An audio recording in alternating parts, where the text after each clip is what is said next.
الحمد لله نحمده ونستعينه ونستهديه ونستغفره ونتوب إليه أشهد أن لا إله إلا الله وحده لا شريك له وأشهد أن محمدا عبده ورسوله لا نبي بعده اللهم صل وسلم وبارك على هذا النبي الكريم محمد بن عبد الله وعلى آله وصحبه أجمعين والتابعين وتابع التابعين لهم بإحسان إلى يوم الدين.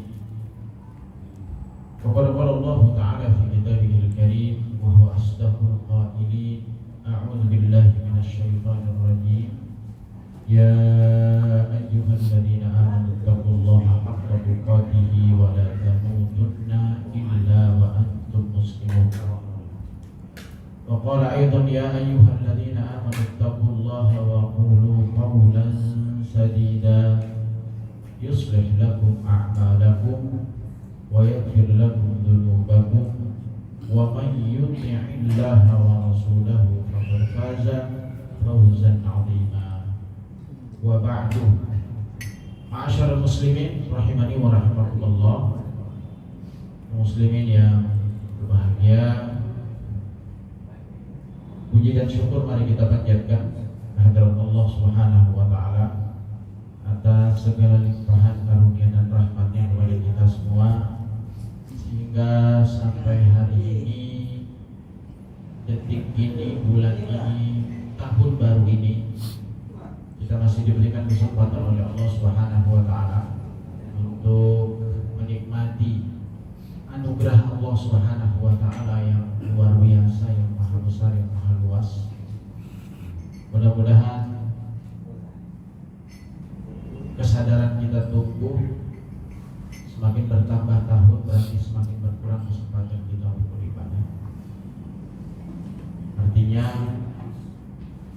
mudah-mudahan Allah bimbing kita untuk bisa memanfaatkan kesempatan yang tersisa dari usia kita untuk terus beribadah, meningkatkan kualitas iman dan takwa kita kepada Allah. Besar harapan semoga sekecil apapun amal yang kita lakukan, sekecil apapun usaha yang kita lakukan, semoga bisa menghantarkan kita menuju akhir kehidupan kita husnul khatimah, wafat dalam keadaan yang sebaik-baiknya. Salawat beriring salam semoga tercurahkan selalu kepada junjungan kita Nabi Muhammad sallallahu alaihi wasallam, kepada seluruh para sahabat, para pengikut beliau ila yaumil qiyamah. Bapak-bapak hadirin kaum muslimin, muslimat yang mengikuti kajian pada malam hari ini, kajian rutin yang kita laksanakan setiap malam Selasa, yang jangkauannya mungkin bukan hanya yang hadir di tempat ini, tapi banyak sahabat teman juga yang ikut berbagi, yang ikut mengkaji. Mudah-mudahan ini memberikan manfaat buat kita semuanya. Hari ini kita akan sambung kajian hadis, dan hadis untuk malam hari ini hadis nomor 20 dari kitab Arba'in Nawawiyah yang kita kaji. Bagi yang memiliki buku silakan dibuka, bagi yang tidak maka cukup mendengarkan bunyi hadis dan kemudian kita akan jelaskan isi kandungan dari hadis tersebut. Baik Bapak-bapak sekalian rahimani wa rahimakumullah, kami akan bacakan hadisnya. An Abi Mas'ud Uqbah bin Amr al-Ansari al-Badri radhiyallahu anhu qala qala Rasulullah sallallahu alaihi wasallam inna mimma adrakan nasu min kalamin nubuwatil ula idza lam tastahi fasna ma syi'ta. Diriwayatkan dari Abu Mas'ud radhiyallahu anhu, Uqbah bin Amr al-Ansari radhiyallahu anhu, dia bertutur bahwa Rasul sallallahu alaihi wasallam bersabda, sesungguhnya sebagian dari ucapan nubuwah, kenabian pertama yang diperoleh manusia ialah bila engkau tidak malu maka berbuatlah semaumu, atau berbuat semuka. Hadis ini diriwayatkan oleh Imam Bukhari.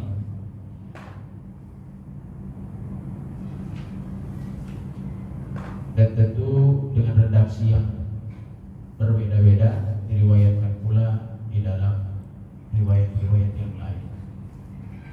Namun meskipun redaksi berbeda, tapi penjelasannya erat hubungannya dengan rasa malu, atau di dalam bahasa Arab disebut dengan al-haya. Al-haya, ya, al-haya.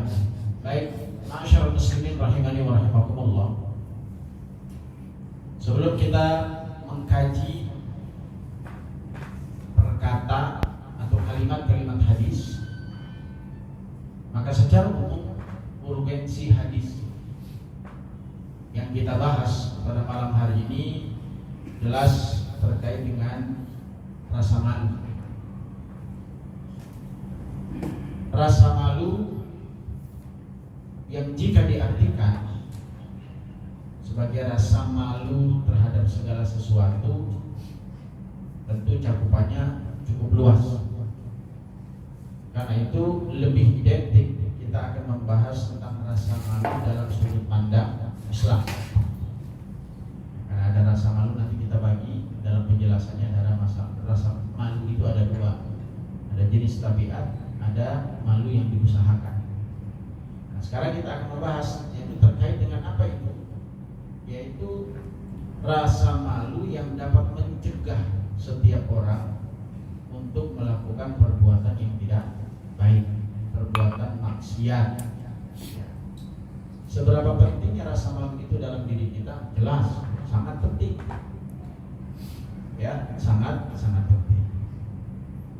Bahkan sampai disandingkan dengan iman. Al-haya'u minal iman. Rasa malu itu bagian dari iman. Karena syu'ubul iman itu banyak, cabang-cabang iman itu banyak. Salah satu dari cabang iman itu adalah al-haya'u minal iman, rasa malu. Nah, ternyata ketika rasa malu itu hilang, maka itulah yang menyebabkan hancurnya peradaban. Ketika rasa malu itu hilang dalam setiap individu masyarakat, maka itulah yang menjadi faktor penyebab datangnya kehancuran. Kehancuran baik untuk dirinya ataupun kehancuran untuk banyak orang. Karena kalau sudah orang kehilangan rasa malu, berarti tanda berkurangnya iman. Maka kata Rasulullah SAW, iman dan malu itu menjadi satu hal yang tidak bisa dipisahkan. Kalau orang sudah nggak punya rasa al-haya, maka hilang imannya. Orang kalau sudah tidak punya iman, maka hilang juga rasa malu. Jadi dua-duanya. Nah, keterangan di dalam hadis ini yang pertama yang kita sampaikan, bahwa sahabat Nabi SAW, Ibnu Mas'ud radhiyallahu anhu, Uqbah bin Amr al-Ansari al-Badri radhiyallahu anhu, qala Rasulullah sallallahu alaihi wasallam, karena berkata, inna mimma adrakan nas min kalamin nubuwatil ula. Jadi sesungguhnya sebagian dari ucapan nubuwah, sebagian dari ucapan nubuwah. Ketika kita berbicara sebagian dari ucapan nubuwah, berarti apa yang diucapkan oleh para nabi itu adalah hal yang sangat-sangat penting. Termasuk apa yang disampaikan oleh Nabi Muhammad SAW. Kita yakini bersama-sama bapak-bapak sekalian, bahwa Nabi itu kalau berbicara tidak mungkin berbicara dengan nafsunya. Tapi apapun yang dibicarakan oleh Nabi itu mesti lahir dari wahyu Allah. Wa ma yantiqu 'anil hawa in huwa illa wahyun yuha. Dan tidaklah sesuatu yang diucapkan oleh Nabi itu kecuali yang diwahyukan oleh Allah kepada Rasul sallallahu alaihi wasallam. Yang tentu kaitannya dengan apa yang diwahyukan itu setelah Nabi dinobatkan menjadi seorang Rasul. Namun terlepas dari bagaimana kondisi Nabi sebelum menjadi Rasul, maka Rasul sallallahu alaihi wasallam dan para nabi-nabi yang lain itu semua dalam wewenangnya Allah, dalam kekuasaan Allah. Dididik, dibesarkan juga dalam sibghahnya Allah Subhanahu wa ta'ala. Maka tidak ada istilah seorang nabi yang kemudian awalnya orang bermaksiat. Seorang nabi yang semaunya melakukan apapun yang dikehendaki, karena memang sejak awal diproyeksikan, kalau bahasanya. Emang udah dari awal pengen dibentuk jadi seorang nabi, karena kalau urusan nabi itu kan pilihan Allah. Beda kalau caleg. Kalau caleg kan ngajuin diri kemana-mana, buat proposal untuk bisa masuk, dipilih. Kalau sudah lolos verifikasi baru kemudian dinobatkan. Di antara yang masuk ini si anu. Beda prosesnya. Kalau nabi itu memang Allah sendiri yang memilih, istofa. Jadi Allah lah yang memilih para nabi. Nah, ma'asyiral muslimin rahimani wa rahimakumullah, maka ketika kita berbicara nabi ma'adrakan nas min kalamik nubuwah, ketika nabi menyampaikan sesuatu kepada kita semua, berarti itu adalah warisan dan nasihat nabi. Maka apa hubungannya dengan rasa malu? Rasa malu itu adalah warisan dari para nabi, Rasul, khususnya Nabi Muhammad SAW. Kalau dibahasakan nabi itu seorang memiliki rasa malu, dan rasa malu itu lebih malu dibandingkan wanita yang dipikir. Tapi dalam rasa malu dalam hal apa? Ini yang mesti harus kita kaji. Oh, berarti orang yang pemalu, gak berani ketemu orang, gak mau ngobrol sama orang, apakah termasuk bagian dari malu itu? Nah, itu malu tabiat. Tapi malu yang dibahas di dalam hal ini, Imam Nawawi mengatakan nanti pembagiannya malu itu ada dua. Ada malu yang bagian dari tabiat, bawaan. Jadi sejak awal manusia sudah punya rasa malu itu. Nah, ada rasa malu bawaan itu yang baik dan ada juga yang buruk. Kalau seandainya dalam perkembangannya manusia itu bawaannya itu malu terus dan malunya itu gak terkontrol, maka ini menjadi penyakit. Maka harus diobati. Karena tidak semua seseorang dalam hidupnya mesti malu. Terlebih kalau berurusan dengan sebuah kebaikan. Nah, kan ada orang yang malu berbuat baik. Ada nggak? Nah, kalau ada begitu penyakit, gua gak enak kalau mau mati. Malu orang malu. Nah, mati malu. Berarti penyakit nggak? Kudu diobatin. Oh, gak enak sholat jamaah. Kalau dilihat banyak orang, kalau dilihat banyak orang dianggap soleh. Penyakit nggak? Ya. Jadi mesti harus dipisahkan mana malu yang disyariatkannya, mana malu yang menjadi tabiat yang harus diobati. Jadi ini perlu untuk ditegaskan, Pak, sehingga nanti jangan sampai persepsinya rasa malu itu berarti dari iman, berarti malu semuanya dah. Berbuat baik malu, ngaji malu, menyampaikan amar ma'ruf nahi mungkar malu, ngobrol sama orang malu, nanya sama guru malu. Penyakit berarti itu. Jadi beda porsinya. Maka Imam Nawawi mengatakan menggolongkan hadis ini menjadi pembagian yang kedua. Apa bagian yang kedua? Malu yang diusahakan. Jadi ternyata rasa malu itu gak begitu saja datangnya, terkait dengan urusan maksiat. Urusan maksiat itu banyak gak orang yang gak tahu malu? Banyak. Karena memang belum terpatri rasa malu itu dalam dirinya. Maka salah satu di antara cara agar rasa malu itu datang dalam diri manusia itu harus ma'rifatullah. Ma'rifatullah bukan dalam makna ma'rifatullah inda sufiyin. Jadi kalau ma'rifatullah inda tariqah, inda sufiyin, dalam kategori para aulia itu yang kemudian yang dianggap ma'rifatullah itu kan bisa jadi punya makom. Kita nggak berbicara tentang makom, ya, karena kalau sudah persepsi makom itu beda-beda nanti. Makom si anu tinggi banget, walaupun dia kagak sholat di masjid tapi dia sholat di Mekah, susah begitu. Kalau urusan begitu mah kita nggak tahu, nggak kenal, itu urusan lain, ya. Ya orang itu kadang-kadang mohon maaf, maka aulia Allah itu pada hakikatnya berbicara tentang aulia. Inna aulia Allah, sesungguhnya wali Allah itu adalah aman wa taqwa. Jadi cirinya iman dan takwa. setinggi-tingginya wali, setinggi-tingginya wali, kemampuan ilmu yang dimilikinya nggak ada yang bisa mengalahkan Rasul. Rasul sholat nggak masjid? Ya, kita patokannya Nabi aja. Sholat nggak di masjid? Ya sholat. Terlihat nggak berbuat kebaikan? Ya terlihat. Di dalam keluarganya Nabi melakukan aktivitas biasa nggak? Beliau menjahit. Beliau jahit tas sendiri. Beliau ke pasar nganggur. Artinya kehidupan biasa. Jadi yang membedakan mana wali-walinya Allah itu pada hakikatnya tertumpu pada iman dan takwa. Semakin tinggi iman seseorang, semakin tinggi takwa seseorang, maka innahum min awliya Allah. Mereka termasuk wali Allah. Maka mestinya semakin tinggi dinobatkan sebagai wali Allah, maka semakin baik akhlak budi pekertinya, akan semakin baik kedekatannya dengan Allah, semakin bisa menjadi contoh dalam kehidupan. Ini standarisasi kalau berbicara tentang Allah. Nah, kembali kita sampaikan. Jadi ma'rifatullah, mengenal Allah. Dengan mengenal Allah itu rasa malu itu akan tumbuh. Apa yang kita kenal dengan ma'rifatullah? Jalannya mengenal sifat Allah, mengenal nama Allah, mengenal af'al Allah, maka akan lahir ma'rifatullah. Orang kalau sudah mengenal kekuasaan Allah, alim, maha mengetahui, basir, maha melihat, maka orang akan lahir rasa muraqabah.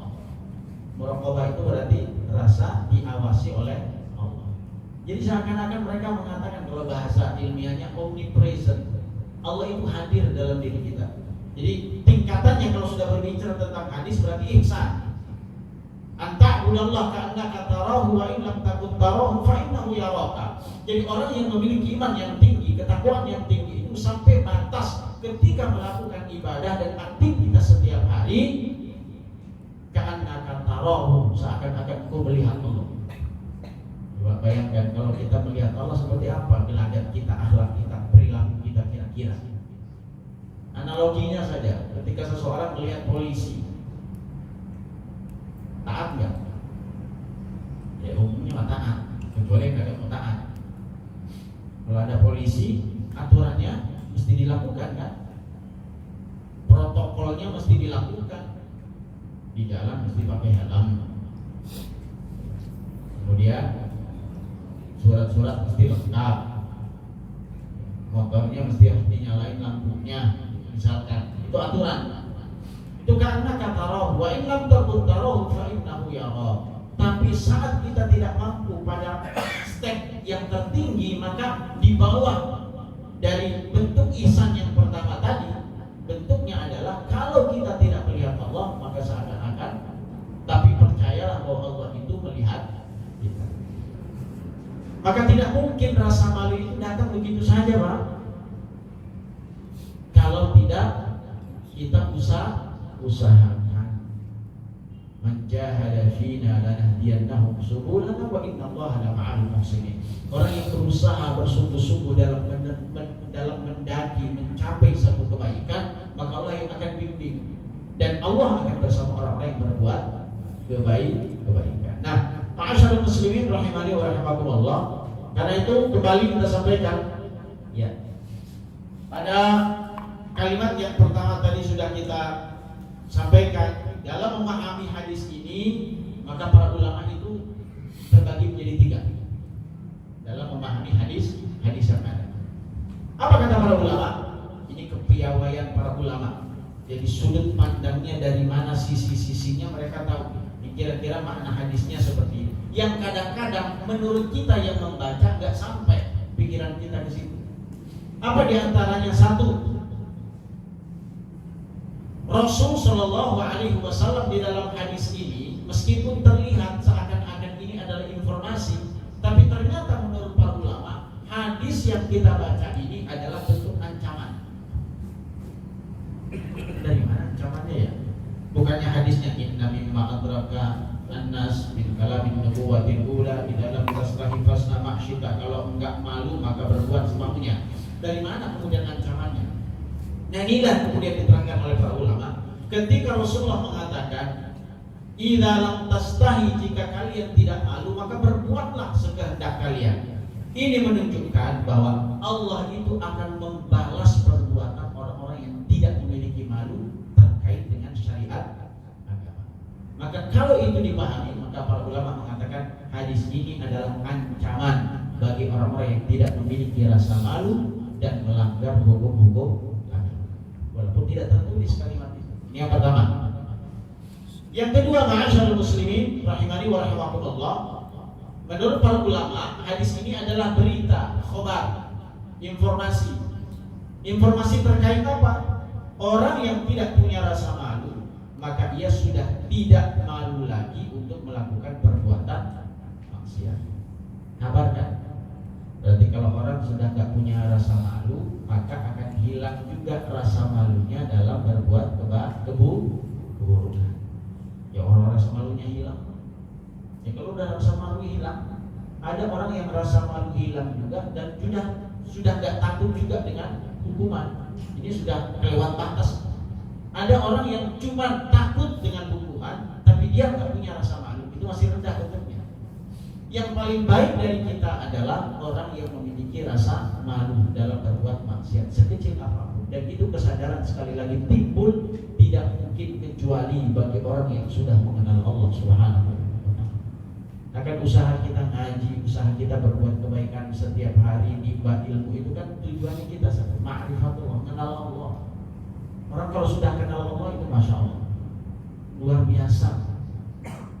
Orang kalau sudah kenal Allah dengan segala kekuasaan nama, sifat, perbuatannya, maka satu, kekhawatiran hidupnya nggak akan pernah ada. Dan ini pengalaman para nabi, para sahabat-sahabat, para ulama-ulama saleh. Kalau mereka menganggap antara hidup dan mati itu hal yang biasa, bedanya cuma tipis. Karena mereka kenal betul tentang kekuasaan Allah. Lah, kematian itu kan milik Allah. Allah yang menentukan siapapun dalam hidupnya. Ini mau mati, mau hidup, siapa yang punya? Allah. Kita itu adalah pelaku. Kita bukan sutradara yang menyusun perjalanan kehidupan manusia. Kita itu cuma mengalir saja hidupnya. Hanya saja kita dibebaskan oleh Allah untuk memilih jalan kehidupan kita. Pada akhirnya juga nanti, tapi ini menjadi rahasianya Allah, akhir kehidupan kita pun ditentukan oleh siapa? Oleh Allah. Ini disebut dengan iman kepada qada dan qadarnya Allah. Atau dalam sebuah hadis Nabi SAW katakan, setiap orang itu sudah dijatahkan rezekinya masing-masing. Sudah dijatahkan. Maka tidak mungkin seseorang itu akan mati meninggalkan dunia sebelum dia menikmati yang sudah dijatahkan oleh Allah kepadanya. Cuman masalahnya bagi kehidupan manusia, ada yang memilih jalannya dengan cara mencari yang haram, ada juga jalannya dengan mencari yang halal. Mau cari dengan cara haram maupun halal jumlahnya sama. Begitu ya. Jadi mendingan cari yang halal haram. Dan jumlahnya sama kok. Cuman kita terbius dengan kehidupan ini, sehingga kita kadang nggak sabar untuk mencari yang halal, sehingga kita mendahulukan yang diharamkan oleh Allah Subhanahu wa Ta'ala. Memang ini penyakit. Ini hadis Nabi yang menjelaskan. Jadi seseorang nggak akan meninggal dunia sebelum dia menikmati apa yang sudah Allah takdirkan untuknya. Kapan itu? Di akhir kehidupan manusia. Cuman itu kan perjalanan rahasia. Nah, kalau kita tahu jumlahnya begitu, maka kita diam aja dah. Yang enggak, itu namanya, itu disebut dengan mubrom juga, takdir mubrom. Jadi takdir yang kemudian ditutup oleh Allah, kemudian kita usahakan untuk menggapainya. Tapi kembali kita sampaikan bahwa apapun kehidupan manusia, rizki, jodoh, kematian, itu bukan kalau sudah tetapkan dalam kehidupan kita sebelum diciptakan ribu-ribu tahun sebelum langit dan bumi ini diciptakan oleh Allah Subhanahu wa Ta'ala. Nah, orang yang meyakini tentang kuasanya Allah itu kira-kira aman gak itu? Dikasih penyakit dari Allah udah baik. Ya sudah, jalanin aja. Apa prosesnya? Ya berobat. Teringat suatu hari ada seseorang wanita pada masa Nabi Shallallahu Alaihi Wasallam. Beliau terkena penyakit. Penyakitnya itu penyakit ayam. Penyakit ayam itu ya penyakit yang kadang-kadang tiba-tiba pingsan, tiba-tiba kejang. Dan itu sudah biasa dirasakan olehnya. Tapi ada satu lagi kemudian yang tidak diinginkan. Acap kali dia terkena kambuh penyakit ayamnya itu, tersingkap auratnya. Sehingga kemudian dia berusaha datang kepada Nabi. Namanya juga ikhtiar. Ya Rasul, doakan biar aku sembuh. Aku gak pengen sakit seperti ini. Dan siapa yang pengen sakit? Gak ada. Tapi luar biasa jawaban Nabi SAW. Aku doakan engkau, lalu engkau bisa sembuh. Tapi kamu tidak ada jaminan surga. Karena rasa sakit yang kau alami itu dengan penuh kesabaran kau jalani, maka itu bagian jalan menuju surga. Lalu dia pilih yang mana? Ya udah, kalau gitu gak usah didoain ya Rasulullah. Biarin aja saya sakit. Cuma satu saja saya minta, agar saya tidak tersikap aurat saya. Maka kata Nabi, kalau engkau sabar walakin jannah. Kalau engkau sabar menjalani hidupmu, maka engkau sudah dijamin surga oleh Allah. Kira-kira kalau bapak itu pilih mana? Pilih gak sakit ya? Pilih gak sakit kita masuk. Tapi ini apa yang kita sampaikan ini menjelaskan bagaimana karakter para sahabat, karakter orang-orang yang berada di sisi Nabi SAW. Jadi artinya kalau kita memandang segala sesuatu dalam kehidupan kita dengan pandangan hikmah, maka tidak ada sesuatu apapun yang berakhir kecuali kebaikan. Hanya saja manusia itu tidak bersabar, ini kuncinya.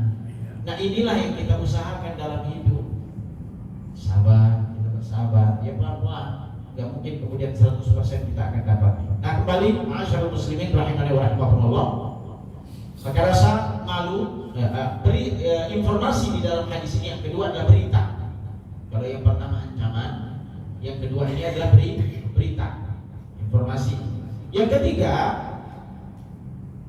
yang dikatakan atau yang dimaksud di dalam hadis ini oleh para ulama, dikatakan bahwa dibolehkan melakukan sesuatu yang tidak dilarang oleh syar'i. Jadi bahasa idza lam tastahi fasna ma syi'ta ini dibatasi oleh para ulama. Jadi lakukanlah apapun yang kau inginkan, ya. Kalau engkau tidak malu selama itu tidak ada larangannya secara syar'i. Ini para ulama mengangkat itu. Ini termasuk pendapat yang ketiga Imam An-Nawawi, termasuk bagian dari yang berpendapat tentang hal tersebut. Nah ini erat hubungannya ma'asyarul muslimin rahimani wa rahimakumullah, kaitannya dengan surat Fussilat ayat 40. Allah Subhanahu wa taala berfirman, a'udzu billahi minasyaitonir rajim, i'malu ma syi'tum innallaha bima ta'maluna basir. Allah perintahkan, hai manusia berbuatlah semaumu, silakan. Tapi ingat, sesungguhnya Allah Maha mengetahui terhadap apa yang engkau lakukan. Ya. Jadi sebenarnya Allah itu membebaskan kita untuk memilih jalan hidup kita. Faman syaa'a falyu'min wa man syaa'a falyakfur. Yang mau iman monggo, yang mau kafir juga monggo. Dipaksa nggak sama Allah? Dan bahaya kalau Allah itu nggak kasih pilihan bagi hidup kita, sengsara. Kalau kita nggak dikasih pilihan dalam hidup, sengsara nggak? Semuanya wajib minum kopi. Kalau nggak suka kopi gimana? Kalau diwajibkan, maka Allah itu memberikan ikhtiar, pilihan. Tapi yang perlu diingat bahwa setiap pilihan itu bukan bebas nilai. Setiap yang kita pilih itu ada konsekuensinya. Kalau milih jadi beriman, maka pilihannya akan mendatangkan kebaikan. Kalau pilih jadi orang yang kafir, tidak beriman kepada Allah, konsekuensinya juga sudah disiapkan. Tapi selama masih di dunia ini, Allah bebaskan kita untuk memilih apa saja. Maka katakannya, i'malu ma syi'tum, berbuatlah apapun yang kalian sukai. Ini juga erat hubungannya dengan pesan Jibril kepada Nabi Muhammad SAW. Suatu hari Jibril pernah datang kepada Nabi, ya Muhammad, ish ma syi'ta fa innaka mayyitun. Ya Muhammad, hiduplah sesukamu karena engkau bakal mati. Mati itu yang akan kontrol kehidupan kita. Kalau kita nggak ingat mati, 15 hari. Maka ingat, kalau kasih bebas, tapi akhir dari kebebasanmu itu adalah kematian. Semua orang akan mati. Maka orang yang ingat mati itu nanti akan berbeda dengan orang yang tidak ingat mati. Manfaatnya dalam hidup. Maka kata Rasulullah SAW ketika dipesan, ditanya oleh Jibril, dipesan oleh Jibril, ya Muhammad ish ma syi'ta fa innaka mayyitun. Hidup sesukamu. Monggo saenak ITW masalah Jawa. Sakarepmu. Sakar dewe. Silahkan bebas. Allah enggak akan menghalang setiap langkah manusia. Tapi ingat, engkau akan mati. Lalu yang kedua pesan, wahib ma syi'ta fa innaka mufariqun bih. Cintailah apa yang kau cintai, yang kau inginkan, tapi ingat kau bakal berpisah dengan yang kau cintai. Cinta sama anak, silahkan cinta, tapi ingat kau berpisah. Masalahnya adalah saat perpisahan, bukan saat pertemuan. Masalahnya saat perpisahan, dan perpisahan itu erat dengan bertemu. Kalau orang memandang agama kehidupan itu, maka dia akan menggunakan kesempatan pertemuan dengan anaknya itu hanya untuk kebaikan. Bukan? Karena pada akhirnya nanti berpisah, bukan? Iya. Kalau dia tidak duluan, ya kita duluan. Ya kalau kita duluan, ya mereka belakangan. Ya tinggal memilih, kan? Jadi Allah yang memberikan pilihan dalam kehidupan kita.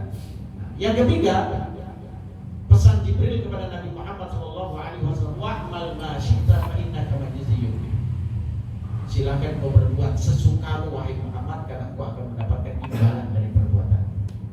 Nah, kembali apa yang kita sampaikan tadi terkait dengan Fussilat ayat 40 ini menunjukkan bahwa Allah memberikan hak kepada manusia untuk memilih jalan hidupnya, tapi ingat ada batasannya di situ. Apa?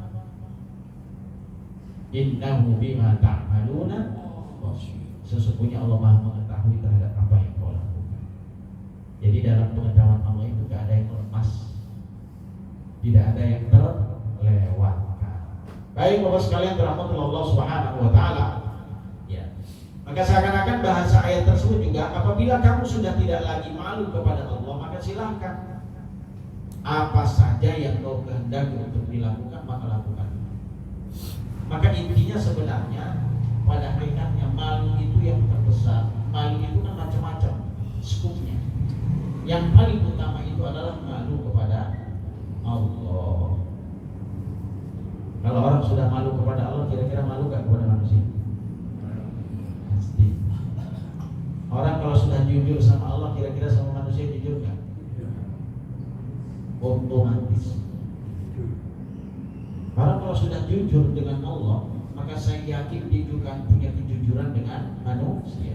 Tapi kenapa orang-orang itu banyak yang gak jujur dengan manusia, yang gak jujur dengan makhluk ciptaan Allah? Karena memang pokoknya kejujuran kepada Allah itu ternodai.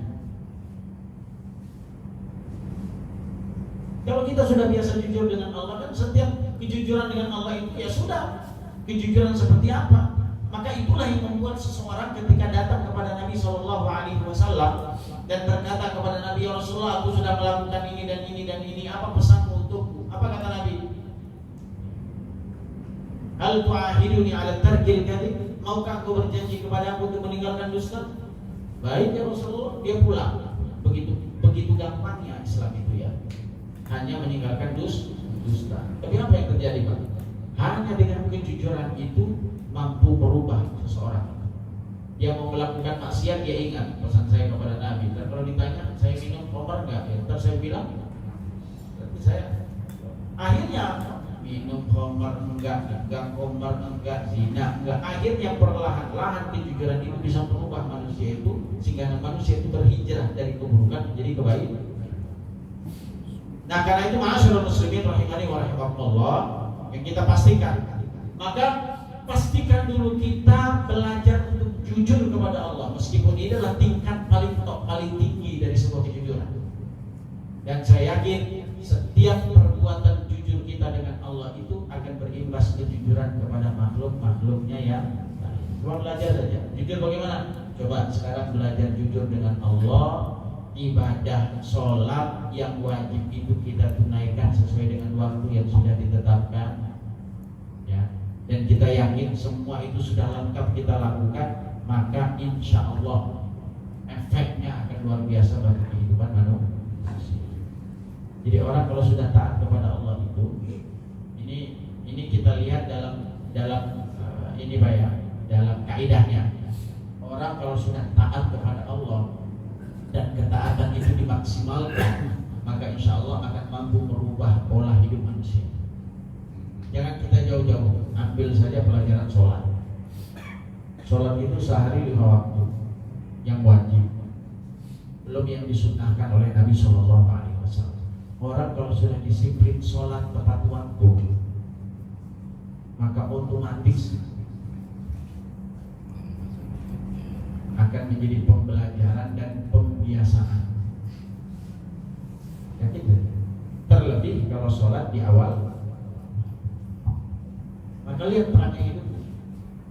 Maka pernah dikatakan, kalau engkau melihat seseorang itu sholatnya baik, baik itu kualitas dan kuantitas, maka baik pula kehidupannya.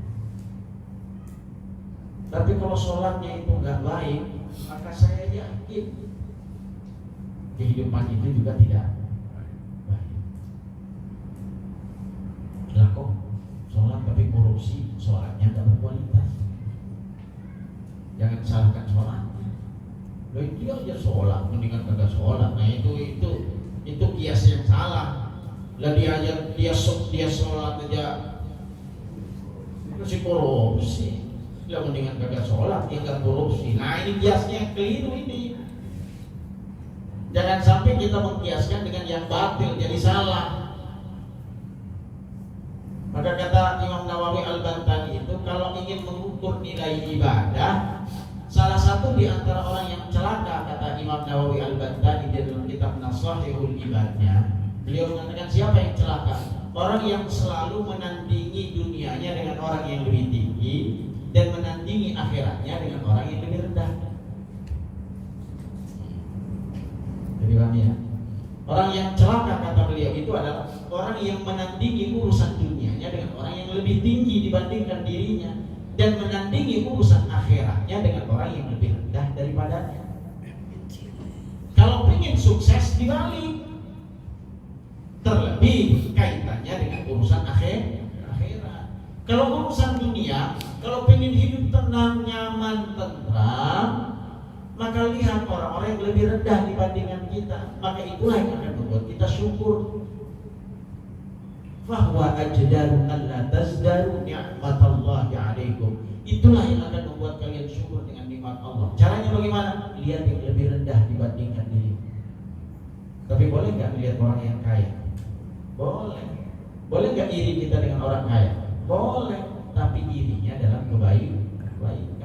Dua hal yang boleh diiriin kata Nabi. Siapa itu? Orang kaya yang bersedekah, orang berilmu yang berbagi ilmunya. Boleh. Gua nanti lihat, punya anak pinteran dari dia tuh yang ceramah. Boleh nggak? Asalkan jangan dia biarin, biar kagak dijok.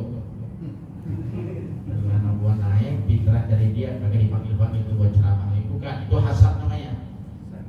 Jadi iri itu adalah orang yang berilmu, tapi kita lihat dengan ilmu yang banyak kita bisa bermanfaat lebih banyak. Boleh kata Nabi. Dan dua boleh. La hasada fi isnataini. Tidak ada kedengkian kecuali dalam dua hal. Dan itu dibolehkan. Tapi kalau dalam keseharian, kalau ingin kita bersyukur, qanaah dalam hidup, maka jangan lihat orang yang lebih tinggi urusan dunianya. Nggak akan pernah syukur kita. Jujur Pak. Dongkol dia udah kagak kaya mati lagi. Dan urusan lihat orang kaya kan dongkol tiap hari. Mati, panas, lihat orang wah, lihat orang hidupnya glamor, lihat orang bisa. Gak selesai hidup itu. Padahal setiap orang itu kan sudah punya bagian masing-masing. Nah ini, nah urusan akhirat mesti lihat yang lebih tinggi. Maka tadi kan kiasnya salah. Dia sholat, dia mau gitu, mendingan kagak sholat, itu salah. Jadi mesti lihat yang lebih tinggi urusan akhiratnya dalam kehidupan kita, sehingga kita berpacu di dalam sebuah kebaikan. Usikum wa iyaya nafsi bitaqwallah. Baik Bapak sekalian dirahmati Allah Subhanahu wa taala. Maka kembali kita sampaikan, jadi segmen malu itu yang pertama urusanlah malu kepada Allah, yang nanti akan berimbas kepada malu kepada makhluknya Allah Subhanahu wa taala. Suatu hari pernah ketika Nabi pesan kepada para sahabat-sahabat Nabi sallallahu alaihi wasallam, "Istahyu minallah." haqqal haya. Malulah kalian kepada Allah dengan sebaik-baik malu. Apa sih kategorinya malu?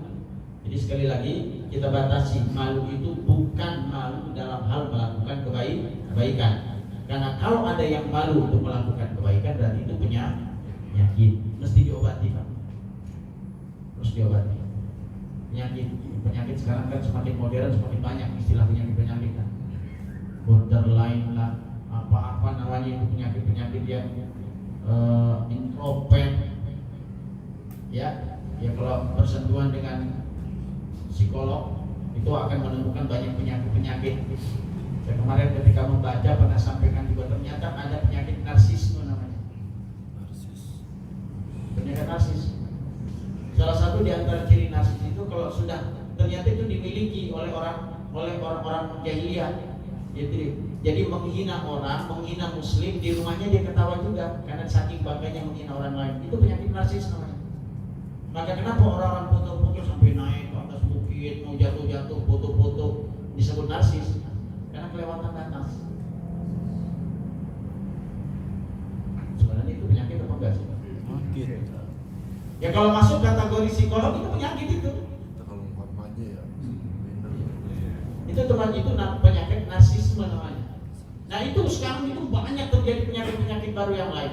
Artinya intinya ketika seseorang itu malu untuk berbuat kebaikan, maka itu adalah satu penyakit yang mesti diobati. Bertanya karena kita nggak bisa, berarti itu penyakit. Nah, cuman yang harus dikejar adalah malu dalam berbuat maksiat. Maka apa yang disampaikan oleh Nabi, istahyu minallah haqqal haya. Wahai sahabat-sahabatku, malulah kepada Allah dengan malu yang sesungguh-sungguhnya. Lalu apa yang dikatakan? Tentu para sahabat ingin mendengarkan apa yang disebut dengan malu dalam pandangan Nabi SAW. Man istahya minallahi haqqal haya. Barang siapa yang kemudian malu kepada Allah dengan malu yang sesungguhnya, maka hendaknya dia melakukan beberapa hal. Apa kata Nabi? Falyahfadhir ra'sa wa ma wa'a. Hendaknya dia menjaga kepala dan apa yang ada di dalam kepalanya. Kepala ini berarti akal, pikiran. Jadi jaga pikirannya. Maka ini erat hubungannya dukhulu fisil bikafa, masuklah ke dalam agama dengan otak kita mesti diisi dengan otak kebaikan. Pikiran kita juga pikiran yang baik. Maka kalau ingin pikiran yang baik, maka ilmu yang masuk juga mesti ilmu yang baik. Karena ada orang yang masuk ilmu dalam dirinya tapi semakin jauh dari Allah. Ada enggak? Man izdada ilman wa lam yazdad hudan lam yazdad min Allah illa bu'da. Ada orang yang bertambah ilmunya tapi ilmunya bukan membuat semakin dekat dengan Allah tapi semakin jauh. Ada itu ilmu yang enggak berkah. Tapi ada orang yang dapat ilmu pelan, enggak banyak ilmunya tapi ternyata mampu merubah hidupnya. Berarti ini berkah ilmunya. Dan keberkahan ilmu itu bisa masuk kalau hati kita dibuka. Man yashrah sadrahu lil iman, itu anugerah dari Allah. Orang kalau Allah ingin, Allah mencintai seseorang, maka Allah akan buka hatinya untuk menerima kebaikan. Dan setiap kebaikan yang ada itu akan mampu merubah sikap perlahan. Maka kita berharap dengan ngaji tidak banyak, sederhana mungkin ngaji kita, tapi satu persatu bisa kita lakukan. Kalau dulu para sahabat ngaji tafsir, ngaji kajian, satu ayat itu gak berpindah Pak sebelum dia melakukan apa yang dibaca. Kalau kita kan udah sabar apa ilmunya, tafsirnya saja udah surat apa, sampai lupa surat apa, udah surat Maryam. Hadisnya saja udah Arba'in Nawawi sudah hadis yang ke-20.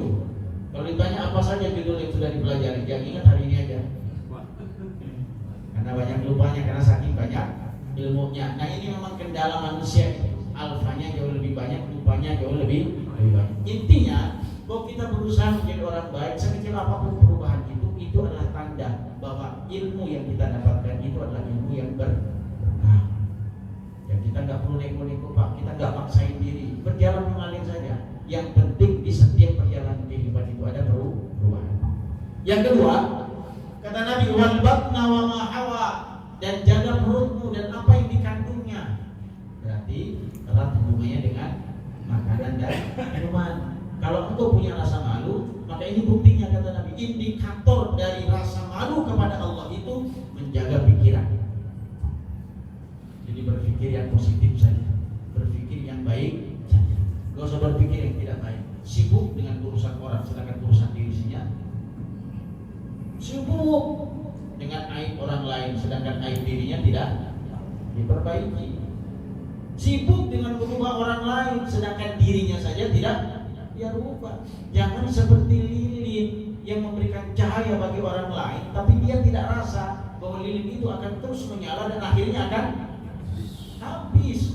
Sering kali kita yang itu. Inilah yang kemudian dikatakan, kalau engkau ingin amar ma'ruf nahi mungkar, maka benahi dirimu.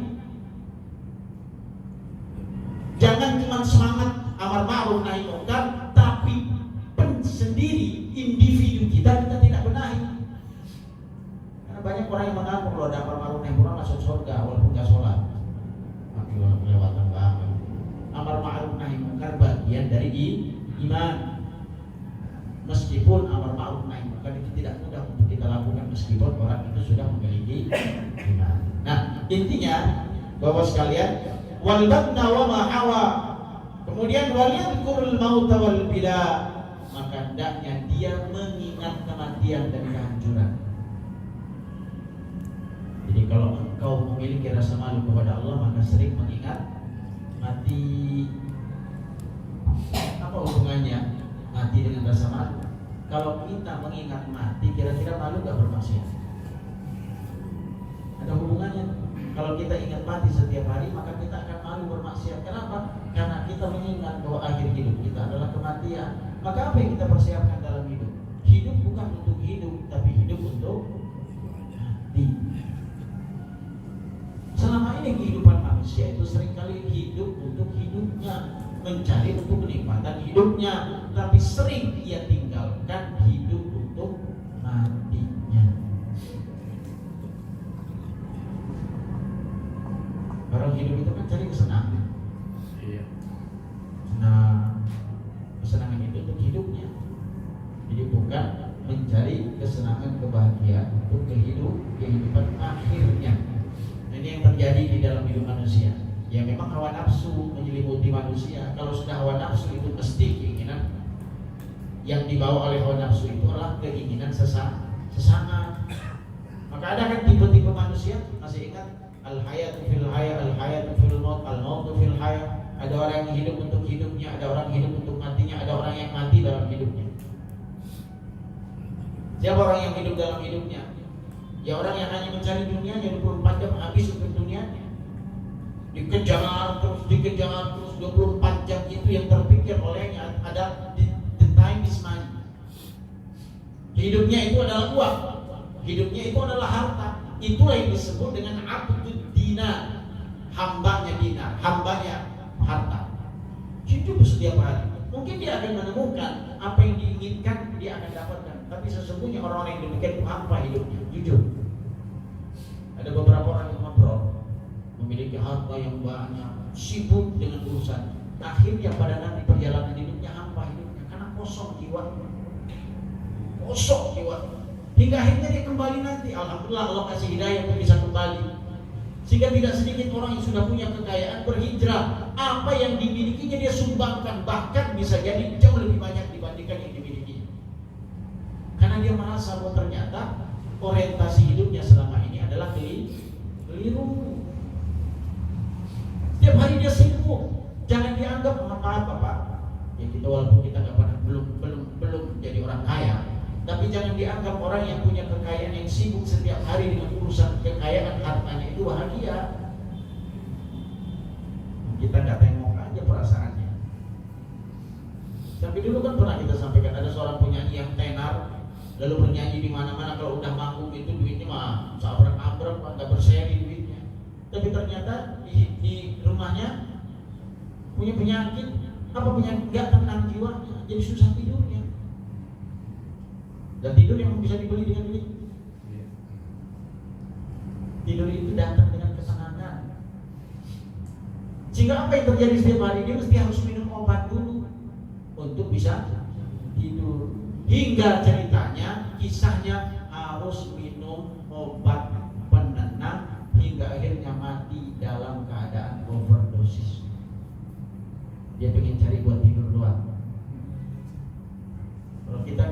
sekarang tidurnya nyenyak. Ya, alhamdulillah itu nikmat namanya. Itu nikmat namanya. Selama kita masih bisa tidur, bisa nyenyak, bisa mimpi indah, itu nikmat. Ya. Baik, kita sambung sedikit lagi. Bapak sekalian dirahmati Allah Subhanahu wa taala, maka disebut wa ma aradal akhirat tarka zinatad dunya faman fa'ala dzalika faqad istahya min Allah haqqan haya. Maka kata Nabi di dalam hadis riwayat Imam At-Tirmidzi dan yang lainnya, beliau mengatakan barang siapa yang menginginkan akhirat tarka zinatad dunya, maka umumnya banyak yang kemudian tidak menyambung antara urusan akhirat dengan dunianya. Banyak para sahabat yang mentalak dunianya. Talak dalam arti tidak terlalu ingin bersinggungan dengan dunianya. Karena kalau urusan dunia dengan akhirat mesti gak sama. Ibarat air tawar dengan air asin. Barzakhun la yamghiyah. Ya. Berarti bagaimana? Ya sekarang kita pakai tasawuf modern saja. Hidup di dunia tapi orientasinya adalah akhir. Dunia tetap dicari, tapi jadikan dunia itu sebagai wasilah menuju, bukan ansih dunia untuk dunia. Karena kalau dunia untuk dunia maka nihil nilainya. Ya kita pengen begitu Pak. Bekerja ya wajib, jangan sampai nggak bekerja. Dagang ya wajib karena untuk nafkah, tapi jadikan dagang itu dengan niat untuk ibadah kepada Allah. Bekerja ini bekerja, tapi jadikan pekerjaan itu sebagai wadah untuk dekat kepada Allah. Maka kalau orientasinya seperti itu, maka perjalanan juga akan sama, sinkron. Ya. Jangan sampai kemudian setelah ini kemudian semuanya ini zuhud, tinggal di dunia semua ibadah, nggak punya dicari, anak istri butuh makan. Ya. Nah kembali, Bapak sekalian dirahmati Allah Subhanahu wa taala, maka rasa malu sudah kita sampaikan, rasa malu yang tercela. Terlebih rasa malu itu harus dimiliki oleh kita semua, khususnya kaum wanita. Rasa malu itu wajib ada dalam diri seorang perempuan. Kalau perempuan sudah tidak punya rasa malu, maka hancur dunia ini karena tonggaknya ada di situ. Ini pesan buat kita semua Bapak sekalian, kalau Allah Subhanahu wa taala punya anak perempuan jauh lebih sulit dididiknya dibandingkan anak laki-laki. Sulit. Maka ada hadis Nabi, kalau ada dua anak perempuan dibesarkan oleh seorang ibu lalu wafat dalam mendidik anaknya, maka dijamin masuk surga. Berat. Dan itu pernah ternyata akhlak rasa malu itu pun sudah pernah dimiliki. Pernah dengar kisah Nabi Musa alaihi salatu wasallam, putri Syuaib yang dinikahi oleh Nabi Musa alaihi salatu wasallam. Salah satu di antara putri Syuaib itu datang kepada Nabi Musa alaihi salatu wasallam atas perintah Nabi Syuaib. Kalimatnya di dalam Al-Quran bisa lihat surah Al-Qasas ayat 25. Faja'athu ihdahuma tamshi 'ala istihya. Lihat, salah satu di antara dua putri Nabi Syuaib yang dinikahi oleh Nabi Musa alaihi salatu wasallam itu datang kepada Nabi Musa 'ala istihya, dengan malu. Tapi malu tidak membuat dia berhenti. Malu itu, rasa malu itu berarti dorongan coba. Lalu qala inna abi yad'uka liyukhziyaka ajra ma saqaita lana. Ayahku memerintahkanku kepadaku untuk memanggilmu karena ayahku akan memberikan penghargaan terhadap apapun yang pernah kau lakukan kebaikanmu, yaitu memberi minum ternak kami. Ini dipahami oleh para ulama, makna istihya malu di sini adalah malu yang baik. Seorang perempuan jangan dibatasi bahwa nggak boleh berbicara dengan laki-laki, bukan, tapi mesti adab sopan santun. Jangan terlalu bebas. Bergaulnya juga mesti harus dibatasi. Kebobrokan moral sekarang sudah menjelma di mana-mana. Mohon maaf. Kadang-kadang, mohon maaf, ada perempuan yang anak perempuan suka sama laki-laki. Kadang-kadang kita jauh lebih menghargai martabat ketimbang anak perempuan. Anak dibawa, dipinjam sama laki yang belum kawin, dipinjam, dibawa pakai motor berdua, jam 11 pulang, demi bawa martabat. Ya orang tua mengikhlas-ikhlas saya, padahal anak itu udah dibawa kemana-mana. Artinya memang akhlak sifatnya itu yang mesti harus dijaga. Jadi udah rasa malu itu sudah hilang. Ya. Jadi bagaimana kemudian sifat-sifat yang ada mesti kita kembangkan. Rasa malu itu dalam setiap manusia, perempuan maupun laki-laki. Maka mari kita jaga bersama-sama. Ya. Lihat buah rasa malu. Secara singkat, rasa malu itu satu warisan para nabi. Jadi insya Allah ketika kita memiliki rasa malu, maka seakan-akan kita sudah mewarisi kebaikan-kebaikan dari Nabi Shallallahu Alaihi Wasallam. Kemudian rasa malu itu sumber kebaikan. Kata Nabi Shallallahu Alaihi Wasallam dalam sebuah hadis, al hayatu la ya'ti illa bil khair. Sesungguhnya rasa malu itu tidak mendatangkan sesuatu kecuali kebaikan. Berikutnya, rasa malu itu adalah akhlak Islam. Inna likulli dinin khuluqan wa khuluqul Islam al-haya. Setiap agama itu punya akhlak, dan akhlak Islam itu adalah al-haya, rasa malu. Kemudian berikutnya, rasa malu itu juga adalah iffah, kesucian dan kehormatan diri. Orang yang punya rasa malu itu adalah menunjukkan kesucian diri seseorang. Lihat, ada sebuah hadis Nabi, Innallaha azza wa jalla hayyun, ya, sittirun yuhibbul haya was-satr, idza tasala adukum falyastatir. Lihat hadisnya. Sesungguhnya Allah Subhanahu wa taala itu pemalu, selalu menutupi rasa malu, menutupi dirinya. Yuhibbul haya, dan sangat mencintai rasa malu. Was-sitru, dan menutup, menyembunyikan dan menutup diri. Menutup diri tanda kutip. Fa idza tasala ahadukum falyastatir. Kalau engkau mandi, kata Nabi, maka tutuplah pintunya, ditutup. Jangan sampai dilihat orang. Lihat Nabi. Karena ada rasa malu itu, kalau kita nggak perlu kita buka kan. Berpakaian sekarang dikasih tayangan buat siapa, dimanapun, dan tanpa ada rasa. Berarti kalau orang sudah hilang rasa malu, berarti hilang iman. Nah, terakhir, ma'asyiral muslimin rahimani wa rahimakumullah, akhlak rasa malu itu adalah akhlaknya para malaikat, akhlaknya para nabi, akhlaknya para sahabat. Suatu hari ada satu kisah ketika Rasulullah Shallallahu Alaihi Wasallam sedang duduk bersama para sahabat, lalu kemudian terdengar Nabi saat itu tersingkap kancingnya yang terbuka oleh Nabi. Biasa bagi ngomong-ngomong ngobrol gitu ya sama para sahabat, terbuka. Lalu assalamualaikum, terdengar kalimat assalamualaikum. Maka Nabi langsung memperbaiki kancing beliau dan meluruskan kancing beliau. Salah satunya bentuk penghormatan terhadap tamu. Jadi kalau itu kan biasa ngobrol-ngobrol, assalamualaikum. Padahal di situ ada Umar, ada Abu Bakar. Assalamualaikum. Nabi langsung perbaiki. Sahabat bertanya kepada Rasulullah, ya Rasulullah, kenapa engkau seperti itu? Kau perbaiki kancingmu ketika aku mendengarkan orang yang salam itu. Padahal kami juga ada di sisimu. Apa kata dia? Utsman sedang datang. Lalu apa hubungannya? Aku malu kepadanya. Lalu sahabat bertanya, kenapa engkau malu ya Rasulullah kepada Utsman bin Affan? Apa kata Nabi? Ala astahi min rajulin tastahminul malaikat. Apakah enggak pantas bagi aku malu kepada seorang laki-laki yang sedangkan malaikat pun malu kepadanya? Luar biasa. Apa yang menyebabkan malaikat pada malu? Karena Utsman itu orang yang sangat menjaga pandangan. Nah, ini salah satu di antara ciri itu. Ya, artinya rasa malu yang kita bahas ini tentu kita kaji. Mudah-mudahan tugas kita sebagai orang tua, orang pendidik untuk mengajarkan anak memiliki rasa malu itu penting dalam kehidupan, sehingga kita tidak bebaskan begitu saja. Kita ajarkan mereka memahami mana mesti yang tidak boleh malu, mana mesti yang harus malu.